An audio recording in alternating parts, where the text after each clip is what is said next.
Hello everyone, final revision में आपका स्वागत है और मैं हूं यश।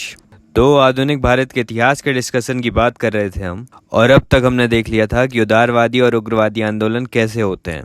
अब कहानी आगे बढ़ाते हैं और बात करते हैं क्रांतिकारी आंदोलन की। तो क्रांतिकारी आंदोलन का वह स्वरूप है जिसमें व्यक्तियों में बम और पिस्तौल की राजनीति पर विश्वास बढ़ जाता है। मतलब आंदोलन करने का ये एक हिंसक स्वरूप माना जा सकता है। अब देखते हैं कि क्रांतिकारी आंदोलन का उदय कैसे हुआ।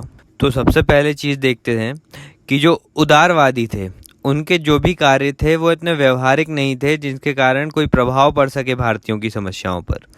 और जो उग्रवादी थे उनके कार्यों को सरकार दमनात्मक कार्यवाही के माध्यम से दबा रही थी। तो आंदोलनकर्ता के रूप में एक ऐसा वर्ग भी आता है जो सोचता है कि बल को बल से ही काटा जा सकता है। मतलब यदि सरकार हमारा दमन कर रही है तो सरकार के विरुद्ध हमें भी हथियार उठाने चाहिए। और यही विचारधारा जन्म देती है क्रांतिकारी आंदोलन को। अब ये जो क्रांतिकारी थे वे अपने भावनाओं को विभिन्न पत्रिकाओं के माध्यम से प्रस्तुत करते थे, जैसे युगांतर, साध्य और सचिंद्र नाथ सान्याल द्वारा लिखी गई बंदी जीवन को तो क्रांतिकारियों की बाइबल भी कहा जाता है। अब इन क्रांतिकारियों को प्रेरणा दूसरे स्रोतों से भी मिल रही थी, जैसे आयरलैंड के उग्रवादियों से, रूस के शून्यवादी समूह से भी। और उसी समय 1917 में जब रूस के साम्राज्यवादी क्रांति को सफलता मिलती है तो उस घटना ने क्रांतिकारियों में और जोश भर दिया था। और ये घटनाएं हो ही रही थीं कि उसी समय गांधी जी ने असहयोग आंदोलन वापस ले लिया था। तो युवा वर्ग में निराशा भर गई थी और उसका गुस्सा उन्होंने अंग्रेजों के सामने क्रांतिकारी आंदोलन के रूप में निकाला था। फिर तो ये तो थे उदय के कारण क्रांतिकारी आंदोलन के। अब देखते हैं क्रांतिकारियों की विचारधारा कैसे थी। तो 19वीं सदी के जो क्रांतिकारी थे वे किसी भी पर्टिकुलर विचारधारा से युक्त नहीं थे। वे सिर्फ ब्रिटिश शासन से मुक्ति चाहते थे और राष्ट्रवादी थे। लेकिन 20वीं सदी के जो क्रांतिकारी हुए 1920 के बाद, वे साम्राज्यवादी विचारधारा से युक्त हो चुके थे अब। और इनमें प्रमुख क्रांतिकारी रहे हैं चंद्रशेखर आज़ाद, भगत सिंह, रामप्रसाद बिस्मिल जैसे। और ये क्रांतिकारी चाहते थे कि लोगों का शोषण करने वाली व्यवस्था को समाप्त होना चाहिए तथा राजनीतिक स्वतंत्रता के साथ साथ भारत को सामाजिक शासन भी मिलना चाहिए तथा भारत में स्थित विभिन्न संस्थाओं जैसे रेलवे, जहाज निर्माण इकाइयाँ, परिवहन साधन, लौह उद्योग आदि के राष्ट्रीयकरण पर भी बल देते थे ये। और इनका कहना था कि भारत में संघर्ष तब तक चलता रहेगा जब तक मुट्ठी भर शोषक अपने लाभ के लिए जनता के श्रम का शोषण करते रहेंगे, चाहे वे भारतीय हों या ब्रिटिश हों, पूंजीपति हों या उनका संगठन हो। इनका लक्ष्य किसानों और मजदूरों का शासन स्थापित करना था। और इसी संदर्भ में रामप्रसाद बिस्मिल का कहना था कि सभी युवा पिस्तौल का साथ छोड़ दें और खुला आंदोलन चलाएं तथा सभी दल कांग्रेस के नेतृत्व में एकजुट हो जाएं। और भगत सिंह कहते हैं कि क्रांति का तात्पर्य जनता द्वारा जनता के लिए परिवर्तन करना है, इसमें रक्त रंजित संघर्ष आवश्यक नहीं है। और भगत सिंह ने अपने कार्यों की पूर्ति के लिए नास्तिकता का मार्ग अपनाया था तथा प्रगति के संघर्ष में अंधविश्वासों की आलोचना की थी। इन्होंने नौजवान सभा की स्थापना की थी जो एक धर्मनिरपेक्ष क्रांतिकारी संगठन था। फिर आगे हम देखते हैं कि क्रांतिकारी आंदोलन में महिलाओं की भी भूमिका थी, जिनमें कुछ प्रमुख क्रांतिकारी महिलाएं थीं प्रीतिलता वाडेकर, सुनीता चौधरी, शांति घोष, कल्पना दत्त और बीना दास जैसी। तो अब तक हमने क्रांतिकारियों की विचारधारा देख ली थी। अब आगे बढ़ते हैं और देखते हैं कि भारत और विश्व में इस क्रांतिकारी आंदोलन का प्रसार किस तरह से हुआ था। तो इसे हम विभिन्न क्षेत्रों में इस मैप के थ्रू समझते हैं। तो सबसे पहले बात करते हैं महाराष्ट्र की, जिसमें 1904 में सावरकर बंधु थे जिन्होंने मित्र मेला और अभिनव भारत जैसे संगठन की स्थापना की थी। तथा उसी समय चापेकर बंधु थे, बालकृष्ण चापेकर और दामोदर चापेकर। अब इन्होंने बाल गंगाधर तिलक के पत्र केसरी से प्रेरणा लेकर 1897 में इन्होंने ब्लैक कमिश्नर रैंड की हत्या कर दी थी गोली मारकर। अब अगली बात करते हैं बंगाल की। तो बंगाल में 1902 में अनुशीलन समिति की स्थापना करते हैं वरींद्र कुमार घोष और जतीन्द्र नाथ। और आगे चलकर 1930 में विनय बादल और दिनेश ने अंग्रेजी अधिकारियों की हत्या कर दी थी। और चटगांव शस्त्रागार पर नियंत्रण करने के लिए सूरसेन, जिन्हें मास्टर दाबी कहा जाता है, वे प्रस्थान करते हैं। अब अगली बात आती है पंजाब की। तो पंजाब में अजीत सिंह इस आंदोलन का नेतृत्व कर रहे थे और फिर आगे चलकर फ्रांस में ये क्रांतिकारी विचारों का प्रसार भी करते हैं। और 1926 में भगत सिंह ने नौजवान सभा की भी स्थापना की थी, जो समाजवादी विचारधारा से युक्त था। फिर आगे बात आती है दिल्ली की। तो 1928 में फिरोज शाह कोटला मैदान में हिंदुस्तान रिपब्लिक एसोसिएशन का नाम बदलकर हिंदुस्तान सोशलिस्ट रिपब्लिक एसोसिएशन रख दिया जाता है और यहाँ मुख्य रूप से मौजूद होते हैं चंद्रशेखर आज़ाद और भगत सिंह। फिर आगे बात करते हैं लखनऊ की। तो यहाँ 9 अगस्त 1925 में काकोरी ट्रेन डकैती होती है और इस ट्रेन डकैती के जितने भी आरोपी होते हैं उन्हें फांसी दे दी जाती है और इनमें प्रमुख होते हैं राम प्रसाद बिस्मिल, राजेंद्र लाहिड़ी, रोशन सिंह, अशफाक उल्लाह खां और चंद्रशेखर आज़ाद भी इस डकैती में शामिल होते हैं, लेकिन वे अंग्रेजों की पकड़ में कभी नहीं आते।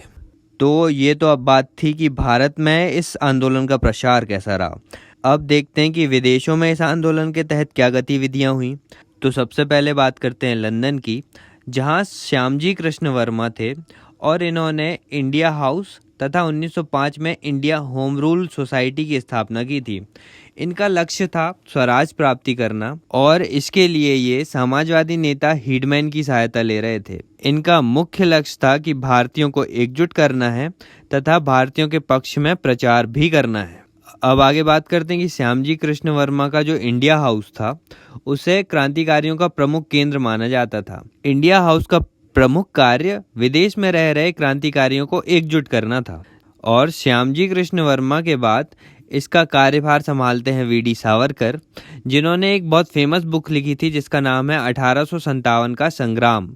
इन्होंने मैजिनी की आत्मकथा का मराठी में अनुवाद भी किया था। और इसी इंडिया हाउस से जुड़े हुए मदन लाल ढींगरा ने आगे चलकर 1909 में भारत सचिव के राजनीतिक सलाहकार कर्नल वायली की गोली मारकर हत्या की थी। अब लंदन के बाद आगे बात करते हैं फ्रांस की। तो भीकाजी कामा वहाँ थीं, जो क्रांतिकारियों की माता कही जाती हैं। उन्होंने वंदे मातरम नामक पत्रिका का संपादन किया था वहाँ फ्रांस में रहकर। और अब आगे बात करते हैं अफगानिस्तान की। तो 1915 में वहाँ के क्रांतिकारियों ने अस्थायी सरकार की स्थापना कर दी थी, जिसमें राजा महेंद्र प्रताप को राष्ट्रपति और बरकतुल्लाह प्रधानमंत्री के रूप में ओबेदुल्ला सिंधी के साथ अस्थायी सरकार बनाकर प्रदर्शन कर रहे थे। फिर अब आगे बात करते हैं अमेरिका की। तो 1913 में पोर्टलैंड में हिंद एसोसिएशन की स्थापना होती है, जहां गदर नामक पत्रिका प्रकाशित होती है गुजरात, उर्दू और आगे अन्य भाषाओं में भी। और इस हिंद एसोसिएशन को आगे गदर पार्टी भी कहा जाता है, जिसकी स्थापना सैन फ्रांसिस्को में होती है। इसके अध्यक्ष होते हैं सोहन सिंह भाखना और महासचिव होते हैं लाला हरदयाल और भाई परमचंद और कोषाध्यक्ष होते हैं काशीराम। ये एक धर्मनिरपेक्ष स्वरूप से युक्त थी और भारत की आज़ादी की मांग करती थी तथा क्रांतिकारियों को प्रेरित भी करती थी। और इसी पार्टी के एक सदस्य थे करतार सिंह सराभा और इन्हीं के कार्यों से हमारे भगत सिंह सबसे ज़्यादा प्रभावित हुए थे। तो ये पूरी बात हो गई कि विदेशों में भी किस तरह से क्रांतिकारी आंदोलन का प्रसार रहा। अब आगे इसी आंदोलन से जुड़ा एक टॉपिक है कामागाटा मारू जहाज विवाद। तो चलिए देखते हैं ये क्या है। तो कामागाटा मारू जहाज विवाद जो है वो 1914 में होता है। इसमें क्या होता है कि कनाडा में एक नया कानून बनाया जाता है, जिसमें किसी भी ठेकेदार के जहाज के आने पर प्रतिबंध कर दिया जाता है। मतलब कोई भी बाहर से जहाज नहीं आएगा कनाडा के अंदर। लेकिन उसी समय सिंगापुर से गुरुदत्त सिंह, जो एक भारतीय ठेकेदार हैं, वे जापानी जहाज जिसका नाम था कामागाटा मारू, उसमें वे दक्षिण पूर्वी एशिया के भारतीयों को लेकर वैंकूवर की ओर प्रस्थान करते हैं, ताकि वे कनाडा जाकर खुद को समृद्ध बना सकें और स्वतंत्रता संग्राम में सहयोग भी दे सकें। लेकिन वहां जाकर कनाडा में जहाज को प्रवेश नहीं करने दिया जाता और इसी के विरुद्ध में सोहनलाल पाठक, हुसैन रहीम और बलवंत सिंह मिलकर एक तटीय समिति का भी गठन करते हैं। लेकिन उसके बावजूद भी उस जहाज को वापस लेकर इंडिया आना पड़ता है। और इंडिया में जब बंगाल में ये जहाज आता है तो वहाँ इस जहाज के सदस्यों और अंग्रेज अधिकारियों के बीच मुठभेड़ होती है और ये मुठभेड़ हिंसक होती है और यही कहा जाता है कामागाटा मारू का जहाज विवाद। तो यहाँ तक हमने क्रांतिकारियों के बारे में सारी बातें समझ ली। अब एक चीज़ और देख लेते हैं कि इन क्रांतिकारी आंदोलन का पतन क्यों हुआ, ये सक्सेसफुल क्यों नहीं हो पाए।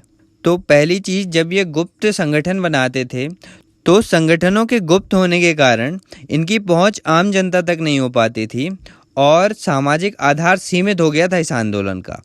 और बम और पिस्तौल की ये राजनीति को अपनाते थे जिसके कारण आम जनता आकर्षित नहीं होती थी ज़्यादा। और उसी समय गांधी जी का अहिंसा का सिद्धांत बहुत लोकप्रिय होने लगा था जिसके तहत आम जनता अहिंसावादी आंदोलन से जुड़ने लगी थी। और इन्हीं कारणों की वजह से लोग क्रांतिकारी आंदोलन से न जुड़कर अब गांधीवादी आंदोलन को ज़्यादा पसंद करने लगे थे, अहिंसा की ओर ज़्यादा बल देने लगे थे लोग। और इसी कारण हम देखते हैं कि गांधीवादी आंदोलन का सामाजिक आधार भी बहुत व्यापक हुआ था। चलिए, तो अब क्रांतिकारी आंदोलन का पूरा एनालिसिस करने के बाद अब एक छोटा सा टॉपिक देख लेते हैं जो है होम रूल लीग आंदोलन, जो 1916 में होता है और जिसे तिलक और एनी बेसेंट मिलकर आयरलैंड के होम रूल के आधार पर चलाते हैं। तो अब सबसे पहले देखते हैं कि विभिन्न आंदोलनों के बीच ऐसे कौन से उत्तरदायी कारक हो गए जिसने इस होम रूल लीग को जन्म दे दिया था। तो पहली बात, उस समय हुआ था मार्ले मिंटो सुधार और उसी समय पहला वर्ल्ड वॉर भी हो गया था जिसमें अंग्रेजों ने भारतीयों के संसाधनों का बहुत दोहन किया था और उस वॉर में बहुत खर्च भी हुआ था, जिससे निपटने के लिए अंग्रेज बड़ी मात्रा में कर लगा रहे थे लोगों पर और लगातार आवश्यक वस्तुओं की कीमतें भी बढ़ रही थीं। और इन सब के बीच जून 1914 में बाल गंगाधर तिलक जेल से रिहा होते हैं और डिसाइड करते हैं कि हम भी आयरलैंड की तर्ज पर होम रूल आंदोलन चलाकर प्रशासनिक सुधारों की मांग करेंगे। तो ये कुछ कारक थे इस आंदोलन की शुरुआत के। अब देखते हैं कि इस आंदोलन की विभिन्न गतिविधियां कैसे रहीं। तो सबसे पहले अप्रैल 1916 में बेलगांव में तिलक जो हैं वो होम रूल लीग की स्थापना करते हैं और ये 6 शाखाओं में इस आंदोलन को चलाते हैं, जिसमें बॉम्बे को छोड़कर महाराष्ट्र का सारा हिस्सा आता है, फिर कर्नाटक, बरार और मध्य प्रांत के क्षेत्र आते हैं। अब इस आंदोलन को चलाने में तिलक का उद्देश्य था कि वे स्वराज प्राप्ति, भाषाई आधार पर प्रांतों के गठन तथा शिक्षा के प्रचार प्रसार की मांग कर रहे थे। और उसी समय सितंबर 1916 में मद्रास में Annie Besant home rule league की स्थापना करती हैं जो 200 शाखाओं में कार्य कर रही थी। और ये 200 शाखाएं तिलक की 6 शाखाओं वाले क्षेत्रों के अलावा पूरे देश में कार्य कर रही थीं।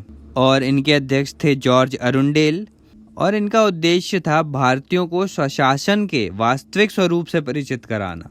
अब इसके लिए ये समाचार पत्रों में लेख लिखते थे, राजनीतिक शिक्षा देने के लिए विद्यार्थियों की कक्षाएं भी लगाते थे और अपनी विचारधारा को प्रचारित करने के लिए नाटकों तथा गीतों का सहारा भी लेते थे। तो ये थी कुछ गतिविधियां होम रूल लीग की। अब देखते हैं हम कि 1918 आते आते आंदोलन कमज़ोर हो गया था।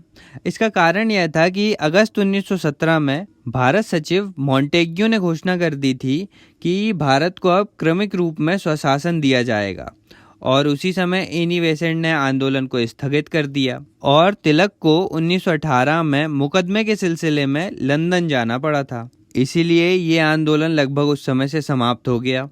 और इस आंदोलन की कुछ उपलब्धियां इस प्रकार से थीं कि इसमें सामान्य जन की महत्वता बढ़ गई थी और 1916 के लखनऊ अधिवेशन में अब उग्रवादी और उदारवादियों के मध्य समझौता भी होने लगा था।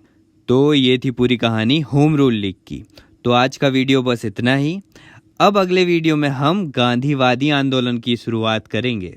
तो लेक्चर शायद थोड़ा लंबा हो गया, लेकिन बहुत मेहनत लगी इसे बनाने में।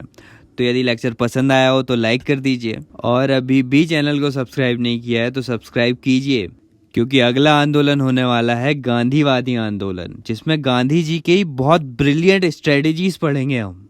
तो ठीक है, सब्सक्राइब कीजिए और शेयर भी कीजिए अपने फ्रेंड्स के साथ। मिलते हैं अगले सेशन में एक नए टॉपिक के साथ। I am Yash Deria signing off. Thank you so much for listening.